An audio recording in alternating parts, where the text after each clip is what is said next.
Bien, bonjour à tous. Alors je remercie beaucoup Robin pour l'invitation. Il se trouve que je suis un cas un peu particulier parce que je ne suis pas didacticien, je ne suis pas historien des sciences. Et donc je me sens un peu mal à l'aise d'intervenir auprès de personnalités aussi illustres, en particulier que Cécile, qui est quelqu'un que, au passage, j'apprécie énormément. Donc de la lentille d'hydrographie à la tomographie électronique, microscopie, théorie cellulaire et pratique scientifique. Alors c'est une intervention qui m'est demandée à propos donc de la longue histoire de la matière et donc de, plus particulièrement, c'est un récit qui touche un peu plus les biologistes et qui commence donc avec Hooke, Schleiden et Schwann, donc de la découverte de la cellule à la théorie cellulaire. Et donc ça concerne la structure complexe donc qu'est la cellule vivante. Alors je vais faire tout de suite un deuxième préambule. J'ai énormément de diapositives et vous allez vous rendre compte que je passe très vite dessus. En fait, j'ai pensé ce diaporama pour qu'il soit exploitable par la suite. Et donc, j'ai intégré systématiquement sur chaque diapo le texte initial qui a servi de base. Donc, vous retrouvez ces textes initiaux directement sur les bases. Au passage, ces textes initiaux sont très facilement accessibles sur Internet et vous pourrez retrouver effectivement les sources, type la bibliothèque Héritage ou les archives Internet, et on retrouve très facilement ces textes-là. Alors, qu'est-ce que c'est que la théorie cellulaire? La théorie cellulaire, je cite Canguilhem, ce n'est pas l'affirmation que l'être se compose des cellules, mais d'abord que la cellule est le seul composant de tous les êtres vivants, et ensuite que toute cellule provient d'une cellule préexistante. Et les trois noms qu'on cite toujours, ce sont les trois noms qui sont cités par le programme, donc Schleiden, Schwann et Virchow. Alors, on va revenir un petit peu sur justement ces trois hommes en particulier. Qu'est-ce que c'est que la cellule? La cellule, elle naît effectivement dans un livre absolument extraordinaire qui est un succès éditorial sans précédent, qui s'appelle Micrographia, écrit par Robert Hooke, donc en 1665. Et ça naît exactement ici, dans le texte. Donc, il observe du liège, tout bêtement, et il voit des pores, et il se sert de son microscope pour aller voir ces pores de plus près. Et il dit, bah voilà, ça ressemble à des petites boxes, et j'appelle ces boxes des petites cases. Et donc, ces cases, je les appelle des cellules. Ce qui m'intéresse beaucoup plus dans ce texte, c'est ce qu'il y a juste après.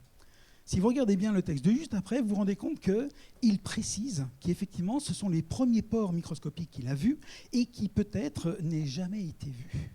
Autrement dit, il est parfaitement conscient qu'il est l'inventeur, au sens de l'inventeur des trésors, bien sûr, de cette notion-là. Alors, en fait, quelle est sa méthode à Hooke? La méthode, c'est une méthode qu'on va retrouver en fait, pendant tout le long de la théorie cellulaire. C'est toujours en fait, une observation, et puis derrière, une représentation de cette observation qui va servir de base à une modélisation. Alors, comment est-ce qu'il fait cette observation? Il fait cette observation avec un microscope. Et voilà, les microscopes de Robert Hooke, celui qu'il a illustré, sont des objets absolument magnifiques qui vont peupler les cabinets de curiosité par la suite. Et donc, ce sont des microscopes, ce qu'on appelle un microscope composé. C'est un microscope qui a deux systèmes de lentilles, un système objectif et un système oculaire. Et dans le matériel et méthode, on pourrait l'appeler comme ça, qui précède, donc en introduction dans Micrographia, il décrit effectivement comment construire un microscope composé.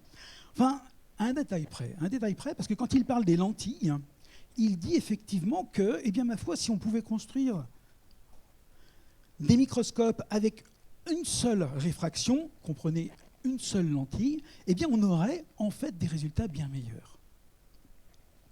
Ça peut paraître bizarre parce qu'en fait l'intérêt d'un microscope composé, c'est de multiplier le grossissement. Et en fait, il donne l'explication juste derrière. En fait, c'est facile à faire, un microscope simple, donc à une seule lentille, mais c'est des conditions d'observation qui ne sont pas faciles. Et en fait, il recommande finalement le système à simple lentille. Et un collègue s'est penché sur ce problème-là, c'est Brian Ford, vous trouverez son site internet sans aucun problème, et il a reproduit les observations de ces pionniers des microscopes. Et c'est extrêmement intéressant. Voilà ce qu'on peut observer à travers un microscope composé de type Hooke, le beau microscope des cabinets de curiosité. Vous voyez qu'il y a des aberrations, et c'est le problème de ces lentilles. Énormément d'aberrations chromatiques, sphériques. Or, quand vous regardez les représentations qu'a proposées Hooke dans Micrographia, vous tombez sur ce genre de choses.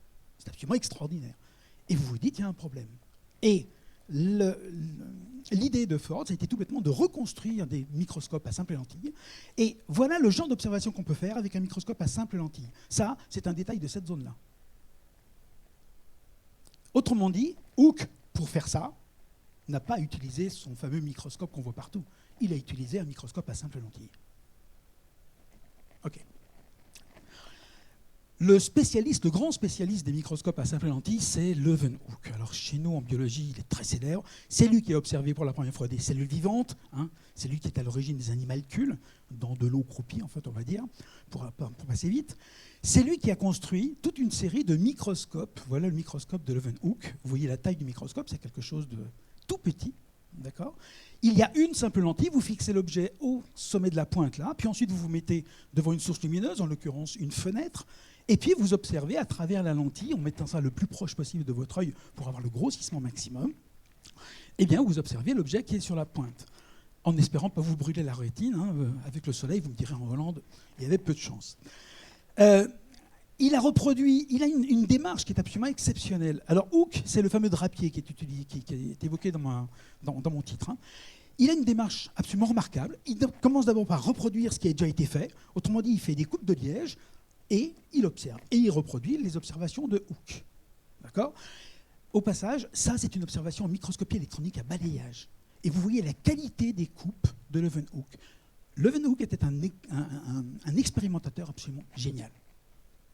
D'où l'importance de conserver dans nos programmes ces qualités et l'évaluation de ces qualités d'expérimentation.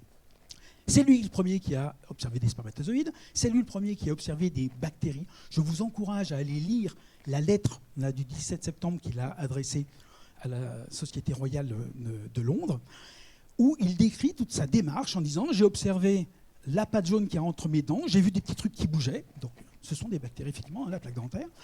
Et j'ai observé ensuite qu'il y en avait plus quand je ne me brosse pas les dents pendant 3 jours. J'ai retrouvé la même chose chez mon épouse. J'ai retrouvé la même chose chez un clochard que j'ai ramassé dans la rue qui, lui, ne se javait jamais les dents. Etc. Il y a toute une démarche expérimentale qui est avec et qui est absolument remarquable. Allez la consulter, ça vaut le coup. Ce qui m'intéresse effectivement, c'est la démarche de ces observateurs-là.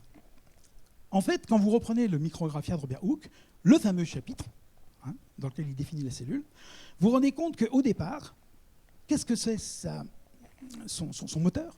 Son moteur, c'est la simple curiosité. Je vois du liège, qu'est-ce que c'est ? Et c'est la seule question qui se pose. Il n'y a aucune problématique au sens où on l'entend actuellement. C'est la simple curiosité du monde. Il faut se remettre dans le contexte de l'époque. Le monde est totalement inconnu, on n'a aucune image du monde. Et en fait, ces observateurs-là vont participer à la construction générale, le fameux grand récit du monde que l'on va construire. Donc, il observe avec son microscope pour voir de plus près cette espèce de structure, et ensuite, il en tire toute une série de conclusions. Et puisque j'ai vu des pores qui sont des trous remplis d'air, je peux comprendre que le liège, c'est léger, je peux comprendre que le liège, ça flotte, etc., etc., etc. Alors là où il y a un défaut dans son raisonnement, c'est que plus tard, il dit qu'il a retrouvé ces petites boîtes, par exemple, dans d'autres choses, comme par exemple les carottes. C'est vrai que quand vous coupez les carottes, les cellules sont quasiment visibles. Le problème, c'est qu'il ne se pose pas la question de savoir si la carotte flotte ou pas. Bon. Donc le moteur, à l'époque, c'est vraiment la curiosité. Et puis la démarche, c'est quoi ? C'est j'observe, je représente. Je pose la question du statut de cette représentation. Cette représentation, en fait, pour moi, c'est typiquement une modélisation. Et on peut le démontrer de façon très simple, puisque certaines observations sont modélisées un peu loin. Vous avez ici l'homunculus donc, de Hartsocker, au passage, et pour reprendre la pluridisciplinarité, ce schéma très très célèbre apparaît dans un essai de dioptique. Donc un livre de physique. Eh oui. Vous avez la page. Donc, à l'époque, et je vais continuer mon récit un peu d'un point de vue historique, la cellule, c'est quoi ? Une boîte vide limitée par une membrane. La membrane, attention, ce n'est pas la membrane telle qu'on l'entend, c'est une paroi.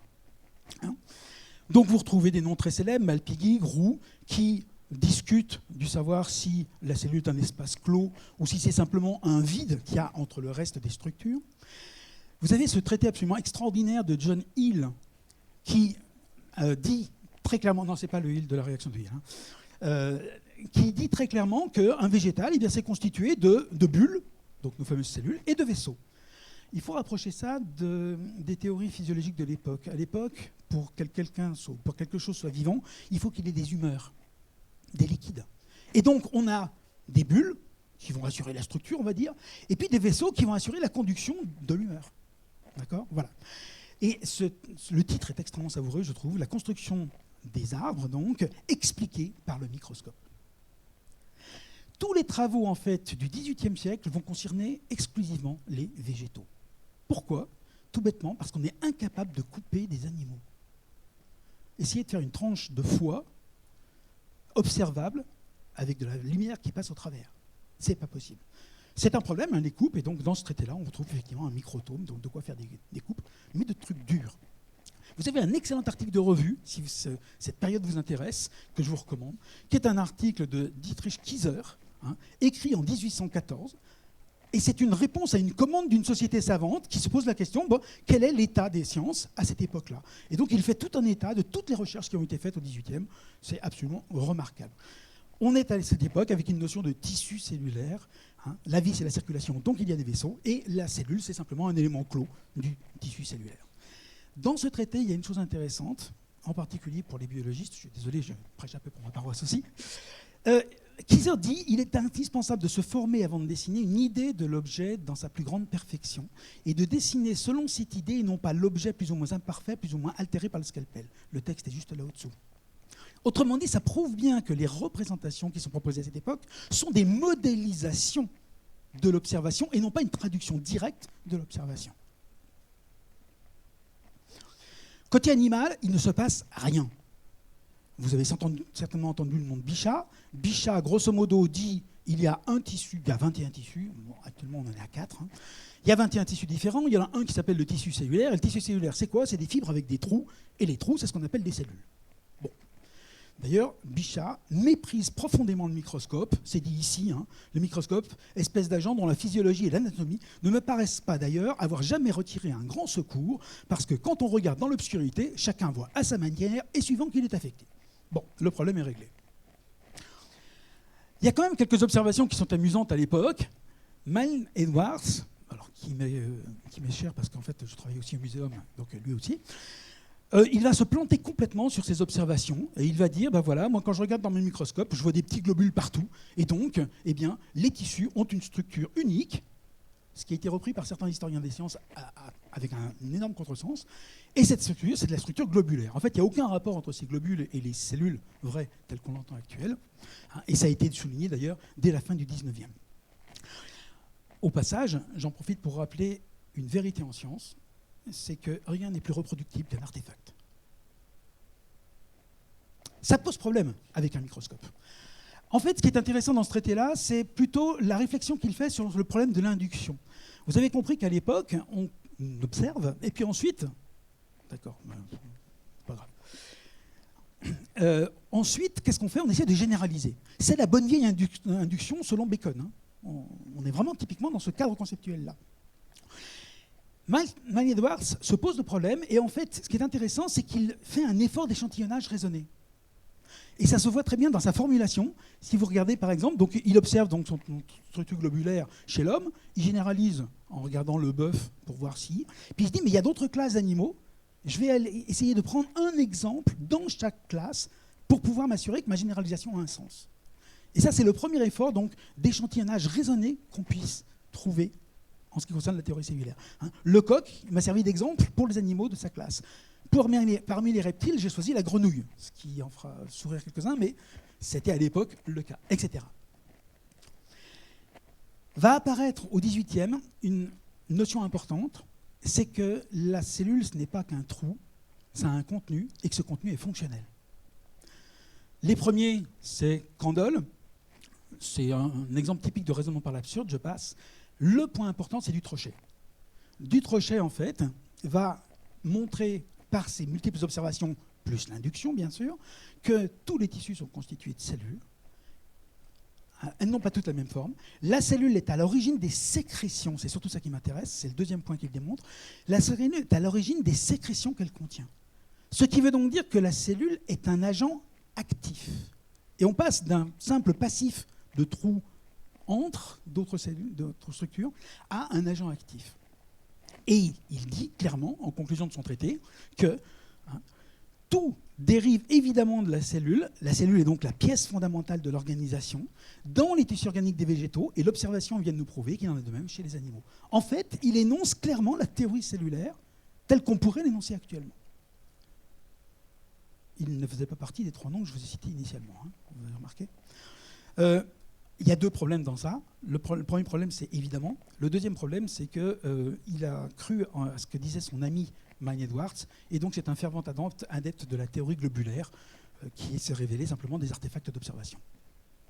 François Raspail a une expression absolument extraordinaire que je trouve, je dirais juste ça après à son propos, il parle d'une cellule laboratoire. Autrement dit, il se passe énormément de choses dans la cellule. Une fois de plus, on retrouve l'idée que la cellule est une unité fonctionnelle. La deuxième chose, c'est que Raspail dit que le type de l'être organisé, c'est effectivement la cellule. Autrement dit, on est passé d'une cellule structurale à une cellule structurale et fonctionnelle. Et Dutrochet propose la généralisation. Il va se passer deux révolutions à cette époque-là. La première révolution, c'est une révolution sur les outils, le microscope. On va, selon les théories de l'air, construire des lentilles achromatiques. Autrement dit, on va s'affranchir complètement des aberrations que je vous citais tout à l'heure. Donc, chevaliers, les chevaliers en France, Lister en Angleterre, Amici en Italie. Vous avez quelques références qui vont avec, je passe rapidement. La deuxième révolution, elle concerne justement un fait d'observation. C'est l'observation que dans toutes ces cases, dans toutes ces cellules qu'on voit, eh bien, il y a un élément qui est constant, le noyau. Ça, c'est l'observation de Braun. En fait, au passage, c'est un byproduct complet de son observation. Son article ne concerne absolument pas ça. Le plus comique, c'est que quand vous regardez quel est le microscope de Braun, vous constatez que c'est un microscope à simple lentille.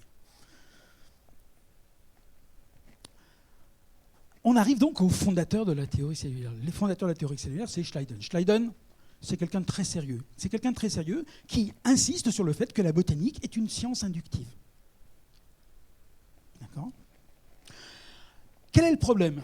Eh bien, qu'est-ce que c'est que ces cellules et est-ce que c'est vraiment général ? Comment le résoudre, ce problème ? Et c'est ce qu'il essaye de faire. Eh bien, il se dit, il faut que je trouve un principe générateur des cellules. Et si j'arrive à montrer que ce principe générateur, je le retrouve partout, à ce moment-là, ça voudrait dire que les cellules qui sont générées sont les mêmes partout. C'est ça le principe, le fondement du raisonnement. Et d'ailleurs, son article s'appelle Beitraget zur Phytogenesis. C'est bien le développement qui l'intéresse. Il va s'appuyer sur Braun. Au passage, il pique l'invention de Braun en changeant son nom. Il passe de noyau à cytoblast. C'est toujours bon à prendre. Et il décrit effectivement un processus de genèse des cellules. Je vous laisserai consulter les diapos.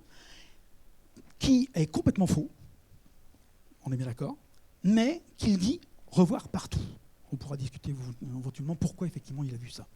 Et puisqu'il voit partout des noyaux et que dans son processus de genèse, le noyau a une importance fondamentale, eh bien il en déduit que partout où il y a des noyaux, il y a des cellules qui se sont générées ainsi. Voilà. En fait, bon, c'est le résumé du raisonnement. C'est une conclusion qui est juste. Il y a partout des cellules qui se génèrent de la même façon sur des prémices qui sont complètement fausses. La théorie de la genèse de la cellule, selon Schleiden, c'est n'importe quoi. Schwann, en fait, va s'appuyer sur les travaux de Schleiden, les étendre aux animaux, en disant les plantes simples sont cellulaires, les tissus animaux sont complexes, mais ils sont aussi constitués de cellules. Or, je vois des noyaux partout dans les tissus animaux. Donc, qu'est-ce que je fais ? Eh bien, j'essaye de voir si les tissus animaux se comportent comme les tissus végétaux. Et il va, de façon extraordinaire, tout d'abord confirmer qu'il y a des cellules partout, donc il confirme finalement les résultats de Dutrochet, avec la présence du noyau comme argument supplémentaire. Et surtout, il va observer, soi-disant, partout, le même système de genèse de cellules que celui qu'avait observé Schleiden, qui, je vous rappelle, est complètement faux. C'est de l'agglomération de particules autour du noyau. Et la théorie cellulaire qu'il propose, et c'est lui, Schwann, qui a proposé cette théorie cellulaire, elle est exactement ici. Et donc la théorie cellulaire, c'est le fait qu'il existe un mode universel de formation des cellules, l'agglomération de granules autour des noyaux. Autrement dit, si vous prenez l'énoncé initial de la théorie cellulaire, cette théorie est fausse, complètement fausse. Pourquoi est-elle restée ? Il me semble qu'elle est restée tout bêtement parce que, par contre, la constitution générique de tous les êtres vivants donnait une unité au monde vivant, et donc permettait à une communauté scientifique de se retrouver autour de cette unité. Et ça, c'est quelque chose de fondamental. C'est-à-dire que c'est la part sociologique de la science, on va dire. Et puis, 2, elle offrait effectivement une vision extrêmement simplifiée d'un monde extrêmement complexe. Autrement dit, elle avait la force d'un slogan. Et je pense que c'est pour ces deux éléments-là que cette théorie, effectivement, est restée. Dernière chose, Tant pis, je ne ferai pas la fin, mais au moins ça. Dernière chose, Schwann, c'est absolument remarquable, il sait parfaitement, effectivement, qu'il fait des hypothèses, et il insiste beaucoup sur le statut de ces hypothèses. Je vous recommande de lire ce passage-là. Il est avantageux, si ce n'est pas nécessaire pour la science, que quand une certaine série d'observations sont faites, eh bien on les modélise et qu'on puisse tester cette hypothèse. Autrement dit, on a, avec cette réflexion de Schwann sur le mécanisme de la science, exactement le mécanisme de la science tel qu'on l'envisage actuellement. C'est absolument extraordinaire. Voilà. Alors, juste, ça, je passe. Oui, voilà, j'y arrive. Entre-temps, il y a une invention majeure, de nouveau, c'est le fait que la cellule va être limitée par une membrane. Et ça, c'est Moll qui va le donner. Je passe. Virchow, pour finir. Virchow, en fait, d'abord, il commence par se moquer de tout le monde. C'est un pathologiste. Et en fait, Virchow est surtout connu pour le lien qu'il a fait entre pathologie et cytologie normale. Il commence par se moquer de tout le monde, en particulier de Schleiden, en disant le truc de Schleiden, je ne l'ai jamais vu, ça n'existe pas. N'oubliez pas que lui avait des microscopes nettement plus résolutifs à sa disposition, et il s'appuie sur ça pour le faire. Deuxième chose, il rejette la génération équivoca, autrement dit la génération spontanée. Troisième chose, juste derrière, il affirme la grande affirmation pour laquelle il est connu, c'est-à-dire toute cellule provient d'une cellule. Oui, sauf qu'en fait, il affirme ça sans aucune preuve scientifique. En fait, tout ceci, ce sont des credos. Et ce qu'il faut bien comprendre, c'est que Virchow, à l'époque, fait un pari ontologique sur, effectivement, la nature de la cellule. Je vous ai traduit parce que l'allemand est moins lu que l'anglais. Mais c'est vraiment, en fait, un pari a priori que, effectivement, toute cellule provient d'une cellule. Ce n'est pas lui, en fait, qui a lancé déjà cette idée-là, première chose. On la trouve avant, par exemple, chez Nageli. Toutes les cellules proviennent d'une cellule, on le voit très bien. Et surtout, ce n'est pas lui qui a pu le démontrer. Il faudra attendre tous les travaux sur la biologie du développement, qui datent de la fin du 19e, début 20e plutôt, pour qu'on puisse montrer effectivement quel est le processus de genèse des cellules. Et c'est Fleming qui démontrera ça avec la mitose. Alors, bon, je vais m'arrêter là, puisque effectivement j'ai mes 15 minutes. Je voudrais juste préciser avant, l'évolution, la révolution d'après, c'est bien sûr le passage à la microscopie électronique, où on augmente complètement la résolution, de façon à pouvoir rentrer à l'intérieur de la cellule. Voilà. Dernière chose, la tomographie, la fameuse tomographie, c'est le genre de choses qu'on peut faire actuellement en microscopie électronique. Juste une image voilà. Toc. Attends. Voilà. Et juste parce que je pense que les biologistes apprécieront, voici, si j'ai... Voilà. Toc. Voilà. Hop. Ce à quoi ressemble en fait une mitochondrie en tomographie électronique, et voilà surtout ce à quoi ressemble une crête mitochondriale quand on fait un peu de tomographie. Autrement dit, ça ne correspond absolument pas aux modèles qui sont enseignés actuellement et qu'on enseigne depuis les années 50. Voilà. Juste, pareil. Voilà. Je voudrais juste finir par cette citation, parce que c'est une citation que j'adore. C'est M. Richard Feynman qui, comme vous le savez, est un des papas de la bombe atomique, mais est un excellent pédagogue, et qui a une conférence qui s'appelait « What's this science ?» a juste dit « Science is a belief in the ignorance of experts ». Voilà, je vous remercie.